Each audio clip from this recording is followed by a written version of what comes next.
my goodness, there is football tonight, people! This is unbelievable. The Hall of Fame game right here. Cowboys, Steelers squaring off in Canton, Ohio. It all goes down. Very special weekend ahead. 8 p.m. Eastern. Keep it right here on NFL Network for all of that. And Inside Training Camp Live, Scott Hansen, Billy McGinnis with the Patriots. Clyde Edwards-Helaire, Coach Belichick, Devin McCourty will all be stopping by to hang out with our insiders and reporters across the league. Welcome to Good Morning Football. We're kicking off your day here as we're presented by Rocket Mortgage, live in New York City, August 5th. My name's Kay Adams, Nate Burleson, Kyle Brandt, Peter Schrager, all here. This should be fun, too. Yeah, it is. And I think today is like travel day for a lot of people going to the Hall of Fame festivities, so we're going to set the table for that quite a bit. Yeah. And if you're ready for some Ben DiNucci tonight, we might get some Ben DiNucci tonight. Baby? I'm ready. Let's do it. I like that scenic of Tom Benson Stadium. I could see where our stage was set up when we were there. I remember we were there once, and they had set up like a little clubhouse for Jim Nance and Tony Romo to do a trial run that wasn't even being broadcast. It worked out really well. I don't remember anything about that except something with Peter dressing up as Ray Lewis, I believe. And climbing the up the dance. stairs to Squirrel dance. Squirrel dance, baby. It was a sight to see. Unbelievable. I'm excited about DiNucci. There's a pizza spot over there on DiNucci's DiNucci's. Yeah. Great garlic knots.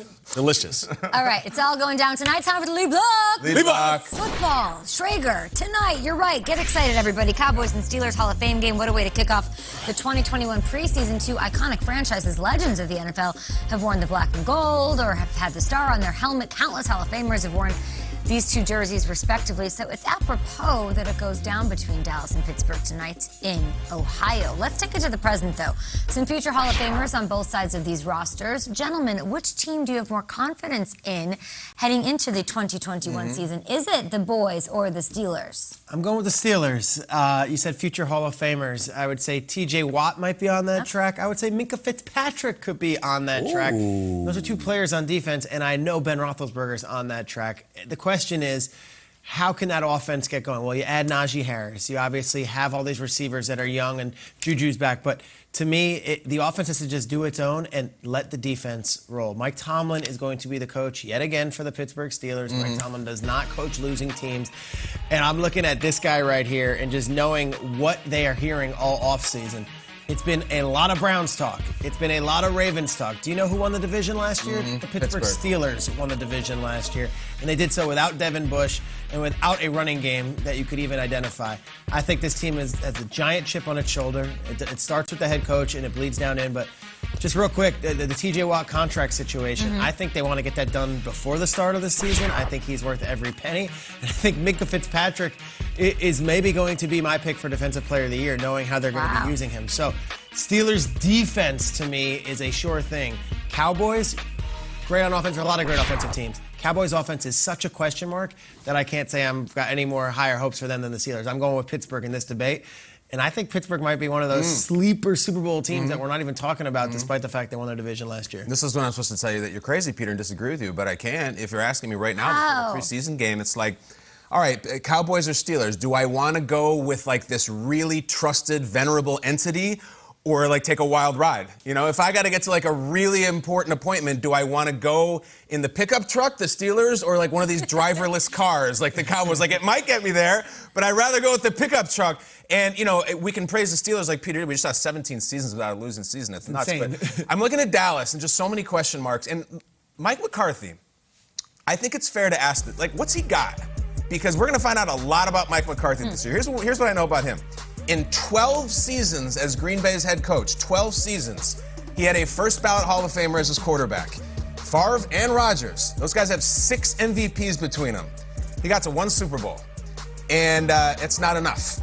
I also know that he got this job with the Cowboys, going around talking about how his offenses don't turn the ball over, how efficient they are, how great they are, and it feels a little bit to me like the restaurant manager bragging about the food. It's like, dude, it's the guy in the back cooking the food. You got Ratatouille back there. I don't know if it's about you. I don't know if Mike McCarthy's a great coach. I don't. I know he's got his work cut out for him this year. I know Mike Tomlin literally doesn't have losing seasons. He's never had one. And if you were to ask me, what would shock you more?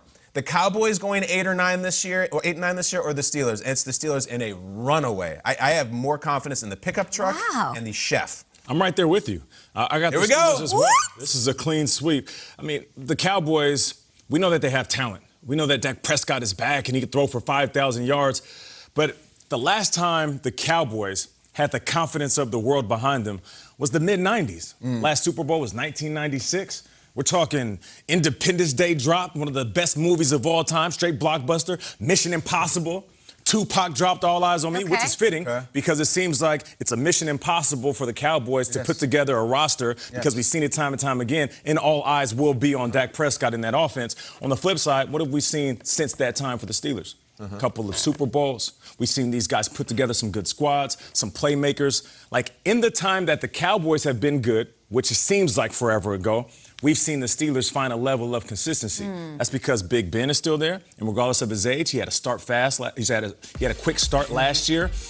He was able to get off to a blazing start, being 11-0, and then things fell apart. But I'm going to credit those guys for that 11-0 start because it doesn't happen often. We also got Najee Harris now. He is a guy that I'm going to do a Burleson on a little bit later, and he is going to be a great addition to this squad, who was last in rushing last year. Now, on the other side of the ball, we forget how good Devin Bush was when he first got to the Steelers. Yeah. In 2019, this dude led all rookies in tackles and takeaways. So he's coming back from an ACL, and he's joining a defense that is already dominant, like Peter is saying. Devin Bush is supposed to be their Devin White. Exactly. He's that guy, what we saw Devin White. He's supposed to be him. So now, with all of this said, I get it. The Cowboys are tantalizing. And we, as a show, want to get behind them and say, ooh, what's good on paper means it's going to be good on the field. But that hasn't been the case. So I'm going with the Steelers. What about the 1-5 end? I'm shocked. I'm like really legit surprised that not one Cowboys? of you. I'm just very surprised that one of the three of you didn't go with the Cowboys. Shregs, you were great about the defense yesterday, talking about the lack of veterans there. Of course, all the turnover, the fact that Dan Quinn is new. The defense is like the issue with the Cowboys for me. But even just looking at that division, they were one game back. They won one less game than the Washington football team. Like, you look at what the Steelers have to contend with. You yesterday laid out so beautifully, Nate, these numbers about what you saw from Big Ben the first half of the season, those last 5 games, and how he wasn't really throwing it downfield. Where are those concerns when you weigh this? Like, we talk about ranking the NFC East with quarterbacks, and it's going to be by the quarterback. Do you have more faith in Big Ben in 2021 than Dak Prescott with that loaded offense? No, that's not the question. Yeah, I'm just asking. But when it comes to Big Ben and him falling off last year, we forget that he actually came off a procedure in his throwing arm. So you think he's got it this year? So I feel like he's going to be stronger, regardless if Kyle thinks he lost weight or not. He's going to be a little bit more efficient with the ball downfield. Both teams had terrible eyesores at the end of the season. Yeah. Dallas on defense, so they fired their defensive coordinator and they hired Dan Quinn. They have all this personnel, but that personnel wasn't brought in for a Dan Quinn off defense necessarily, so they have to make adjustments. I just want to see how it looks. Steelers offense just fell apart. They fire their offensive coordinator, they promote Matt Canada. So it's like, I love the fact that both franchises said this wasn't good enough last year. We have these colors and these logos that we have to make changes.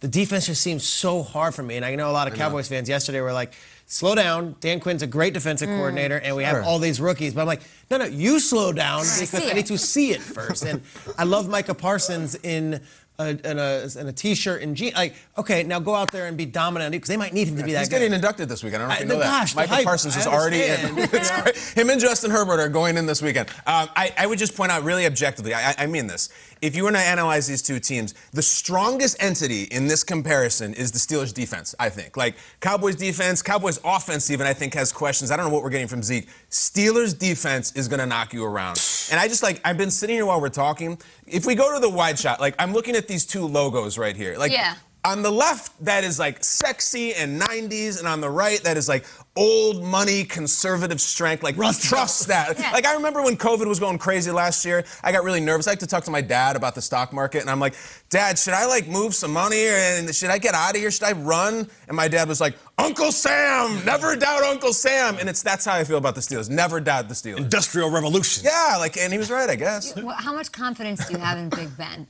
compared to Dak? I mean, because it revolves around the quarterback. It does. You can talk about the defense all day long. How much faith do you have in him and his arm strength to say that the three of you unanimously sweep against? I'm just devil's advocate. I think it's I hear you.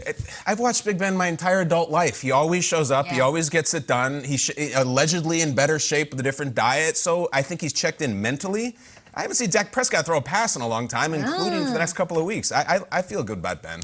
I do. Yeah, and when it comes to like the games where they didn't play well, and I know this seems like a little bit of an out for the Steelers, but it's almost like they beat themselves. Like, you know what I mean? It was Something receivers has dropping happened. balls, Big Ben throwing interceptions, uncharacteristic.